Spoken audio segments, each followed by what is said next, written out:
სალამი ჩემო მეგობრებო, მოგესალმებით ყველას, მე ვარ უცნაური ნელსონა. დღეს ჩემს YouTube არხზე ვიწყებ ახალ საფეხბურთო კონტენტს, რომელსაც ერქმევა მე და ფეხბურთი, სადაც ვისაუბრებ ხოლმე ძირითადად საფეხბურთო მნიშვნელოვან სიახლეებზე. დღეს მინდა რომ ვისაუბრო საფეხბურთო კლუბ ლესტერზე, რომელიც სამწუხაროდ ყველა ფეხბურთის გულშემატკივრის სამწუხაროდ გავარდნენ რანგით მესამე დივიზიონში, კერძოდ პირველ ლიგაში. სამწუხაროდ გუნდმა ვერ შეინარჩუნა ჩემპიონშიპში ადგილი და დაქვეითდა მესამე დივიზიონში, რაც არ ვიცი, ლესტერისთვის ტრაგიკულად სამწუხარო არის. მიუხედავად იმისა, რომ ეს გუნდი წლების წინ მეორე ლიგაში თამაშობდნენ, რანგით მეხუთე დივიზიონში, პირველ ლიგაშიც იყვნენ, მაგრამ მათი ბოლო მიღწევებიდან გამომდინარე, რაც ლესტერმა ამ ბოლო წლებში გააკეთა და მიაღწია, ნამდვილად პირველი ლიგა მათთვის არის კატასტროფულად ჯოჯოხეთი, ესე რომ ვთქვათ. გუნდი, რომელიც 2015-2016 წლებში კლაუდიო რანიერის ხელმძღვანელობით გახდნენ ინგლისის პრემიერ ლიგის გამარჯვებულები, იმ წელს ლესტერის ჩემპიონობას კი არა, საერთოდ პრემიერ ლიგაში ადგილის დასარჩენად განიხილავდნენ მაგ სეზონს თავიდან. მაგრამ მოხდა ისე, რომ გუნდი გახდა ინგლისის პრემიერ ლიგის გამარჯვებული.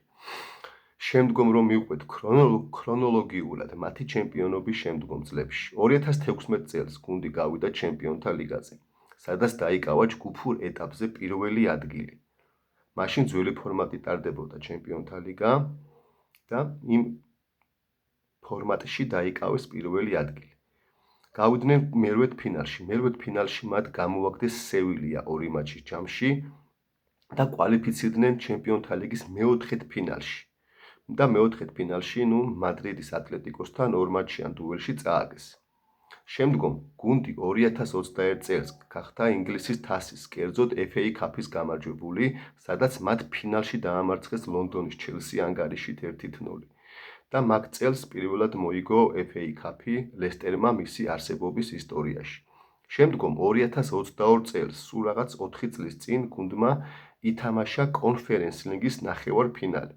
კონფერენს ლიგის ნახევარფინალამდე გააღწია გუნდმა და 2 მატჩის ჯამში წააგეს მათ რომასთან და ვერ გავიდნენ ფინალში. აი ბოლო წლებში ესეთი მიღწევების მქონე ლესტერი სამწუხაროდ მომავალ სეზონს დაიწყებს ინგლისის მესამე დივიზიონში, კერძოდ რანგით პირველ ლიგაში. ლესტერს წელს კი ჰქონდა პრობლემები, სერიოზული პრობლემები ჰქონდა ფინანსური, მაგრამ მაინც ჩემპიონშიპიდან მათ გავარდნას ალბათ არავინ ელოდა.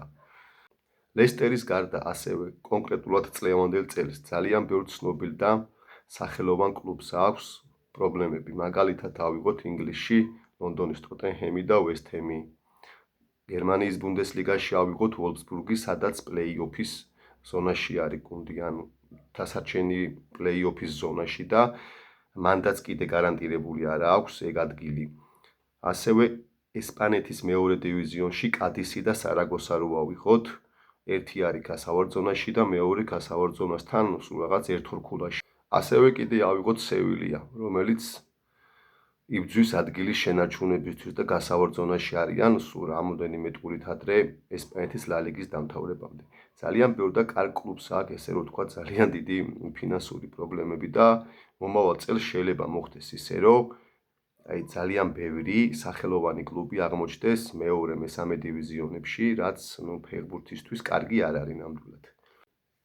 დღეისათვის სულ ეს იყო ჩემო მეგობრებო. დაგემშვიდობებით შემდეგ ვიდეოამდე და თქვენ კი დაწერეთ თქვენი პირადი აზრი კომენტარებში, რას ფიქრობთ ამ ყველაფერთან დაკავშირებით. აბა მომავალ შეხვედრამდე.